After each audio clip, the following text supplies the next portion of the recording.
Avant d'arriver au centre d'accueil, on avait beaucoup de problèmes d'ordre de toute étape. C'est-à-dire, je commencerai par les finances parce que j'avais plus de travail et mon mari n'avait plus de travail et on avait un enfant et on habitait dans un appartement qui avait beaucoup d'humidité, d'où l'humidité avait pris l'ampleur sur l'appartement. Donc, toute cette situation de précarité pesait énormément dans la maison, y compris qu'on avait quelques membres de la famille de mon mari qui habitaient avec nous.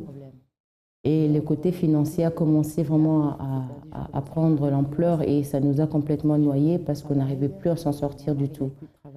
Et étant les problèmes financiers qui nous noyaient de l'autre côté, mais notre vie de couple n'était plus là parce que la maison déjà c'était petit et la famille qui était là, donc on n'avait plus d'intimité déjà, donc il y avait tout le temps des disputes et on s'est bagarré même très souvent.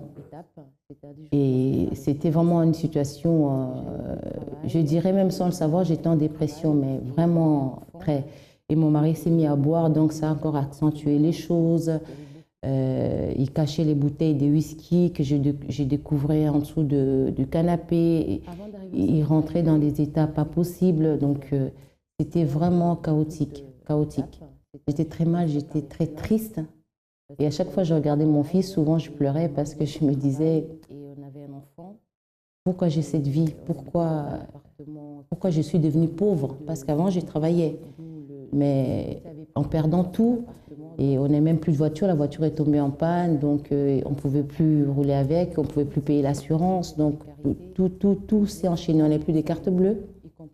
On nous a retiré la carte bleue, on était affiché à la Banque de France, on n'a plus de chéquier. On ne peut pas vivre comme ça. Ça a commencé vraiment à prendre l'ampleur et ça nous a complètement noyés parce qu'on n'arrivait plus à s'en sortir. Et j'ai vu un groupe de gens avec des magazines, c'était écrit semeur, et donc j'ai pris les semeurs et les soirs même, j'ai tourné un peu dans Paris et je suis venue à l'église. Je commençais à venir régulièrement dans les réunions, dimanche, la semaine. Et là, il y a un des pasteurs qui annonçait qu'il y avait un propos campagne d'Israël. Et je me dis, mais peut-être ça peut changer ma vie. Ça peut vraiment changer ma vie. Comme j'étais au fond du gouffre, on va dire ça, je voulais mettre Dieu à l'épreuve. De toute façon, j'étais dans une situation où j'avais rien à perdre, j'avais déjà tout perdu, j'avais plus rien. Donc ça ne me coûtait rien de me lancer. Et les résultats ont été là, parce que je trouvais du travail, un bon travail. Et je travaille dans un grand ministère. Mon mari aussi a trouvé du travail. Il travaille pour son propre compte et les comptes tierces.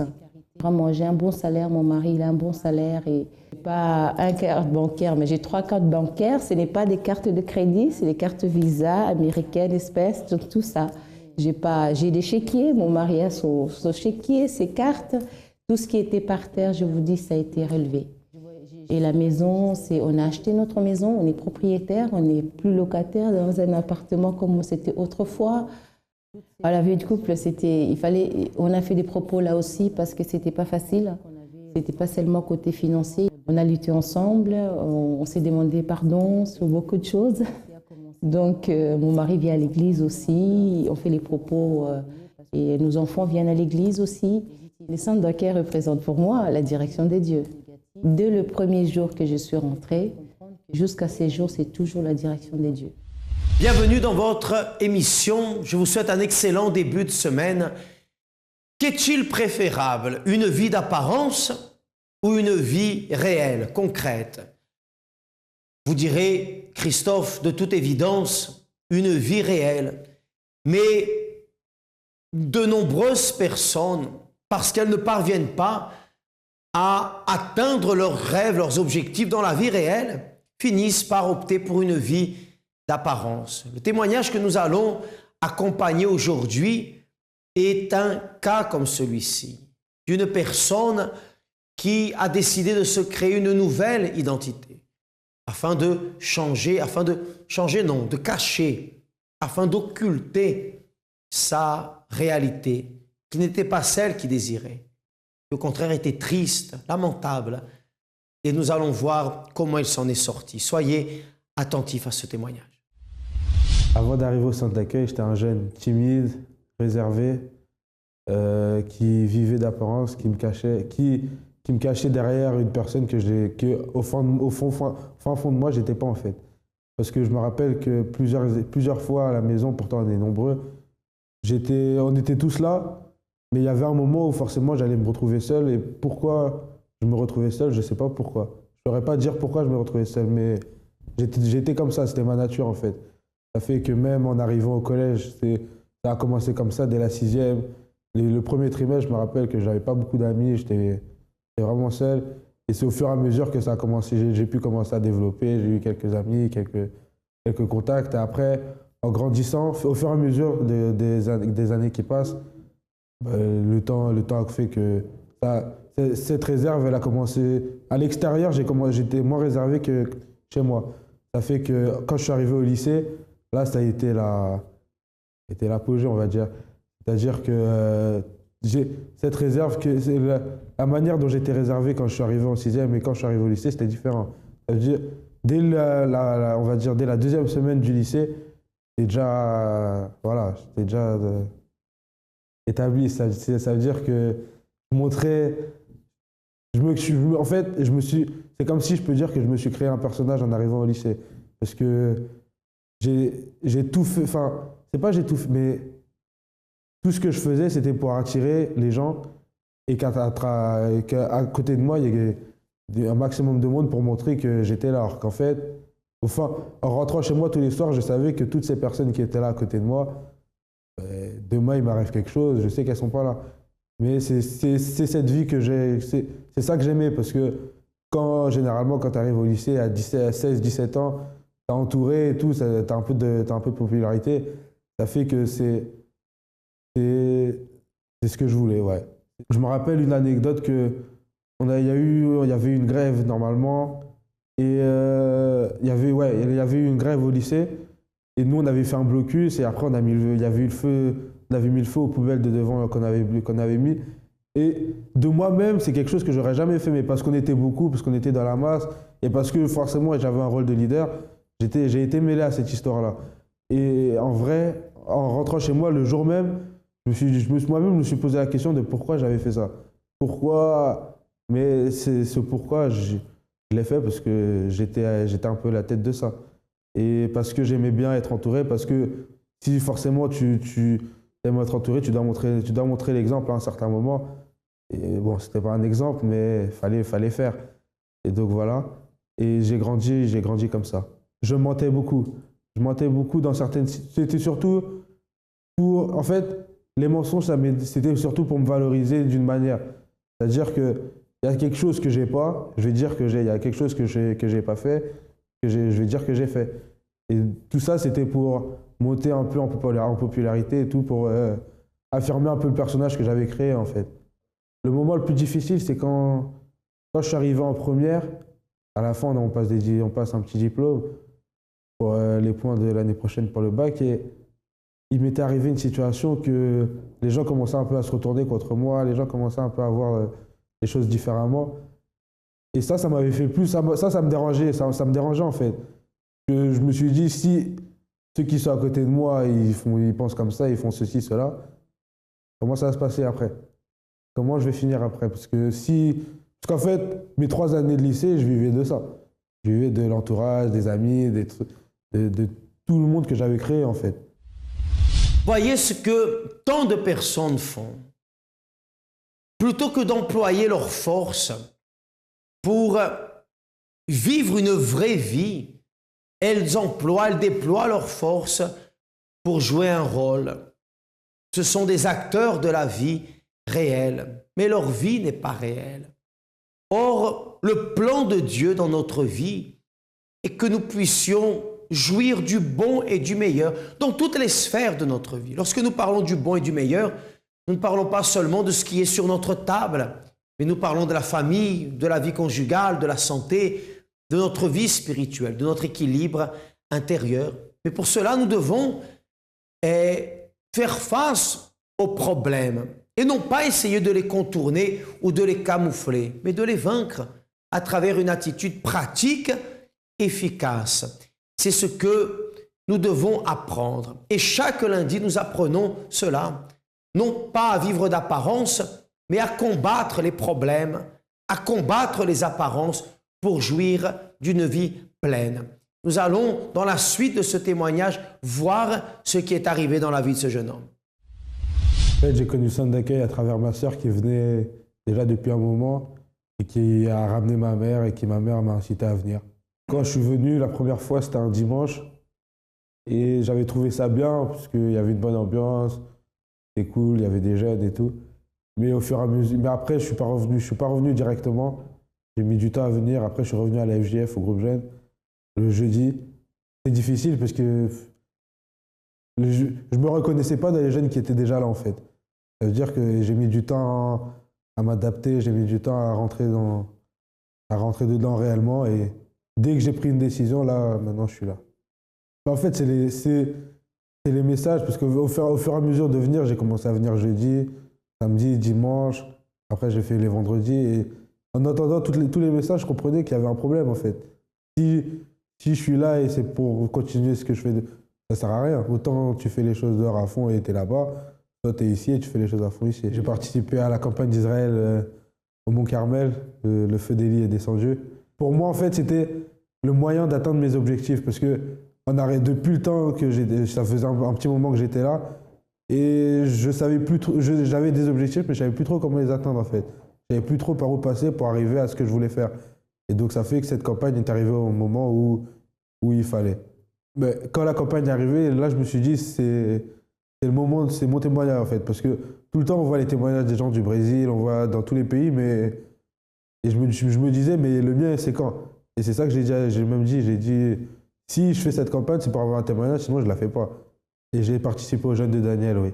En fait, le jeûne de Daniel, celui-là je l'ai pris comme on va dire, ma dernière opportunité, parce que quand on en fait, ça devient une routine, alors que c'est pas une routine, parce que se couper des choses pendant 21 jours, ça doit avoir un objectif. Si tu te fixes pas d'objectif avant et que ça t'aide pas, autant pas le faire. Parce que tu te coupes pendant 21 jours, tu te prives de choses que tu aimes bien faire, si ça te rapporte rien, ça sert à rien de le faire. En fait, l'objectif de mon jeûne de Daniel, c'était vraiment un renouvellement, parce que au fur et à mesure que tu es là, c'est pas que tu valorises pas, mais c'est que ça n'a pas la même chose. Une fois que tu as reçu, au bout d'un certain temps, tu mets pas la même valeur dans ce que tu as reçu. Alors que là, le jeûne de Daniel, si en donnant toutes tes forces, spirituellement, ta vision est différente. Le sacrifice, ça représente tout, puisque si dehors pour avancer, tu es obligé de sacrifier aussi. Et là, c'est la même chose. Et c'est encore pire, parce que dehors, tu as envie de le faire, parce que c'est pour... Mais là, tu as moins envie de le faire, mais alors que le résultat sera encore plus grand. Et donc, c'est ça, parce que quand, par exemple, j'ai envie d'acheter quelque chose à 800 €, c'est un sacrifice, mais dehors, tu ne vois pas ça comme un sacrifice. Tu te dis, je me suis fait plaisir. Aujourd'hui, est-ce que je serais capable de faire la même chose?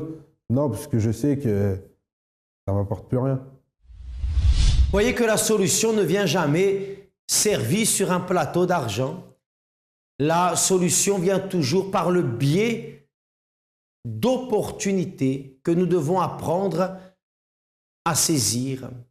Il y a un proverbe qui dit que la chance sourit aux audacieux.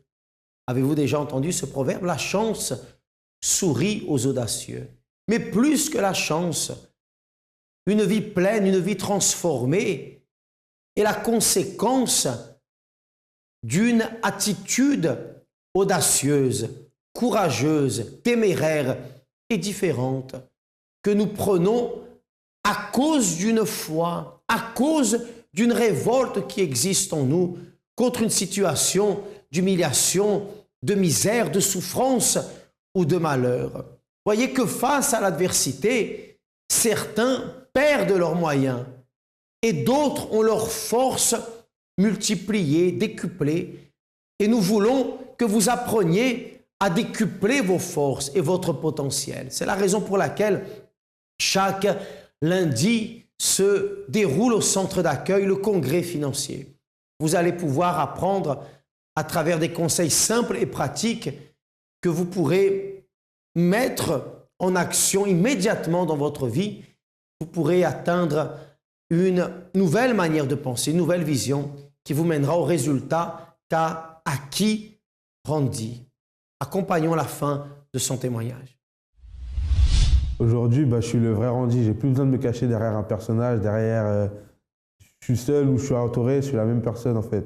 Ça fait que maintenant, mes objectifs, je sais que je me force de les atteindre, mais en étant vrai. Pas en étant là-bas je suis quelqu'un, là-bas je suis quelqu'un, mais partout où je suis la même personne.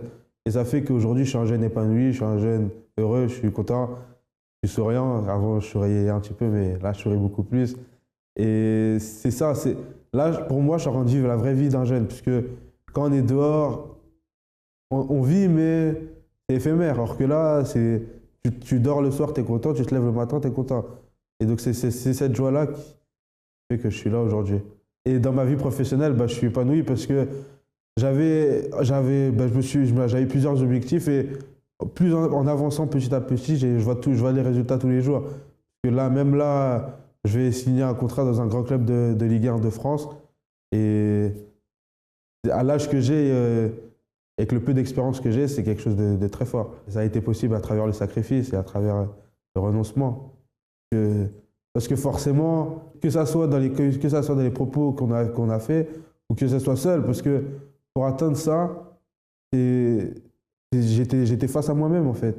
Ça fait que si le matin je dois me lever, je vais faire des entraînements tout seul, je faisais des trucs que personne ne faisait. Et ce qui a fait qu'aujourd'hui, je puisse arriver à là. Et spirituellement, je suis grandi, en fait, je suis différent. Il y a des choses qu'on ne voit pas, c'est ces choses qu'on ne voit pas où j'ai grandi. J'ai pris en maturité, j'ai grandi, puisque je suis arrivé, j'étais un petit garçon, un petit gars en âge de grandir, et là, je peux dire que vraiment j'ai grandi. Je vois et j'affronte les situations d'une manière différente en fait. Le centre d'accueil pour moi, c'est la maison formatrice. En fait, si tu veux vivre tes rêves et pas rêver ta vie, tu es au bon endroit. Voyez que la solution existe. Si vous désirez plus d'informations sur les réunions qui se déroulent quotidiennement au centre d'accueil, les horaires, l'adresse, n'hésitez pas à appeler l'AMI 24 heures 01 53 35 85 12 ou à vous rendre directement sur le site internet centredaccueil.fr. À l'image de Randy, il y a des centaines d'hommes et de femmes qui sont en train d'apprendre à conquérir chaque lundi le succès, la réussite, la prospérité, qui est un don de Dieu. Nous allons voir maintenant M. Joseph. Tenez-vous bien, après avoir envoyé 200 CV, presque un livre, presque un roman, mais l'histoire de sa vie était une histoire de fracas, de déroute, d'humiliation, de blocage. Mais il a décidé d'écrire une nouvelle histoire. Voyez son témoignage. Bonjour. Bonjour, pasteur. Monsieur Joseph, qu'est-ce que vous avez à témoigner? Vous venez d'Évry-Courcouronnes, n'est-ce pas? C'est ça. Et ça ne fait pas longtemps, on avait passé ici votre témoignage. Je me souviens bien quand vous êtes arrivé à l'église, mais aujourd'hui, vous êtes venu pour apporter un autre témoignage. C'est ça. Quelle expérience vous avez vécue, monsieur Joseph? L'expérience que j'ai vécue, pasteur, église, c'est par rapport à ma vie professionnelle. Moi, je travaillais dans une entreprise qui s'appelle FedEx. Et parallèlement, Dieu m'avait donné l'idée de créer une entreprise. Et au mois de janvier de cette année, j'avais été licencié. J'avais été licencié... 2015. 2015. Mais j'ai continué toujours mon entreprise. Et au mois de juin, l'entreprise qui marchait bien, j'ai eu quelques problèmes. Rien n'a marché. Je me suis donc retrouvé au chômage depuis janvier et je continuais mon entreprise. Et je me suis révolté contre cette situation. J'ai dit, Seigneur, si tu m'avais donné cette opportunité de créer cette entreprise, mais voilà, j'ai quitté mon emploi, j'ai été licencié et maintenant, je me retrouve en difficulté.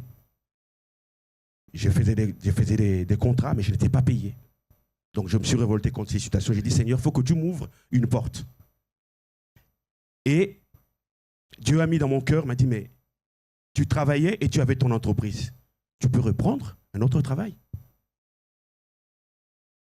C'est vrai qu'au début, je me suis dit, reprendre un autre travail, je veux plutôt continuer mon entreprise. Mais Dieu a insisté. Et ma fille est venue me voir, me dire, mais papa, pourquoi tu ne reprends pas ton entreprise? Tu as tellement d'expérience. Donc, je me suis mis à la recherche d'un travail. J'ai envoyé plus de 200 CV. J'ai mis mon CV dans ce qu'on appelle CV Tech, qui se trouve, donc des entreprises peuvent consulter ça. Et j'ai fait plusieurs entretiens, pasteur. À chaque entretien que je faisais, j'avais la connaissance. On voyait que je connaissais mon métier. J'avais 17 ans d'expérience dans ces domaines du transport. On voyait que j'avais l'expérience. Mais à la fin, c'était toujours négatif. Et à un moment donné, on m'a fait savoir que c'était mon âge. Oh, Monsieur Joseph, on cherche un junior. Vous êtes un senior, un Caleb. Donc, on ne vous prend pas. Je n'ai pas accepté. J'ai dit, Seigneur, si tu as mis ça dans moi, je ne peux pas accepter que je sois senior et que je n'ai pas du travail. Si toi, tu es grand, comment je peux glorifier ton nom si moi, aujourd'hui, qui te sers, je suis dans cette situation et que je ne trouve pas, je sais que tu es capable de faire l'impossible. Et qu'est-ce qui est arrivé? Qu'est-ce qui est arrivé? Chaque entretien qui arrivait, je montais sur l'autel. Je savais que ma solution, moi, je ne l'avais plus parce que j'avais la connaissance, j'avais les diplômes, mais il y avait quelque chose qui n'allait pas. Et seul qui pouvait changer cette situation, c'était Dieu. Alors, à chaque entretien, quand je partais à chaque entretien, j'avais pris la décision de monter sur l'autel. Et sur l'autel, qu'est-ce que je mettais? Je mettais un sacrifice. Et les sacrifices, ce n'était pas seulement l'argent que je mettais, mais je mettais ma vie. Je mettais mes diplômes, je mettais mes connaissances, je mettais mon expérience, ce que j'avais, mais je mettais aussi ce que je n'avais pas. Mon âge, qui était un handicap, je mettais ça sur l'autel. Et ça pendant ces jours-là? Et pendant ces jours-là, à chaque entretien, j'y allais. Et qu'est-ce qui est arrivé? Qu'est-ce qui est arrivé? J'ai eu des réponses négatives, c'est vrai, des premières réponses négatives. Mais la bonne réponse positive est arrivée quand je suis allé dans un entretien. C'est comme si c'était réservé pour moi. Quand je suis arrivé, j'ai fait mon entretien, j'ai commencé à leur dire mon âge. Voilà, j'étais l'âge. Et j'ai passé mon entretien. Et à la fin, on m'a dit, ben, Monsieur Kibundu, on cherchait justement une personne qui a votre âge. Aujourd'hui, vous voyez comme Dieu est grand. Aujourd'hui, le poste que j'ai eu, j'ai le poste de directeur d'exploitation dans une entreprise de transport. C'est un poste meilleur que celui que j'avais chez FedEx. J'ai 2 assistantes, j'ai 4 chefs de service et je manage une centaine de personnes. Monsieur Joseph, maintenant dites-moi une chose. Vous avez conquis tout, vous avez eu des expériences, parce que ça fait combien d'années que vous êtes à l'église? Ça fait à peu près 9 ans. 9 ans. Et vous avez vécu d'expériences, parce que quand vous êtes arrivé à l'église, votre mariage, il était... Complètement détruit. Détruit. Complètement détruit. Complètement. À cause de seulement les problèmes. À cause des problèmes. Quels problèmes? Rapidement seulement. Problème, moi j'étais accro au jeu. Quel jeu? Jeu de chevaux. J'étais un accro aux chevaux. Ah, le PMU, là. Le PMU, voilà, exactement. Donner à manger aux chevaux. Donner à manger aux chevaux. Je prenais l'argent, mon salaire que j'ai gaspillé, et ensuite, j'allais prendre le salaire de mon épouse. Et j'ai gaspillé tout. Et votre mariage, il était en danger? Le mariage était en danger. Au moment où on est arrivé à l'église, ma femme m'avait déjà demandé le divorce. Oui. Madame Françoise, je me souviens très bien quand vous êtes arrivée là-bas au centre d'accueil. Parce que des fois, la personne, elle est à l'église. C'est bien parce que vous êtes à Ivry-Cocoronne, on s'est connus là-bas, mais aujourd'hui, vous venez témoigner ici. Parce qu'il y a des personnes qui, des fois, ne comprennent pas que l'église, elle est une seule. Une seule église. Aujourd'hui, comment ça se passe entre vous et Madame Françoise? Avec mon épouse, c'est une complicité que je ne peux pas expliquer. Ça évolue bien, ça se passe bien. Ça évolue très bien, ça évolue très bien. Dans votre vie maintenant professionnelle, ça avance aussi? Ça avance très bien. Mais qu'est-ce qui a été le plus important pour vous dans votre vie vis-à-vis de Dieu? C'est le plus important, c'est lui remettre complètement ma vie. De prendre ma vie et de lui donner. Qu'est-ce que Dieu vous a donné de plus important? Dieu m'a donné de plus important, c'est son esprit.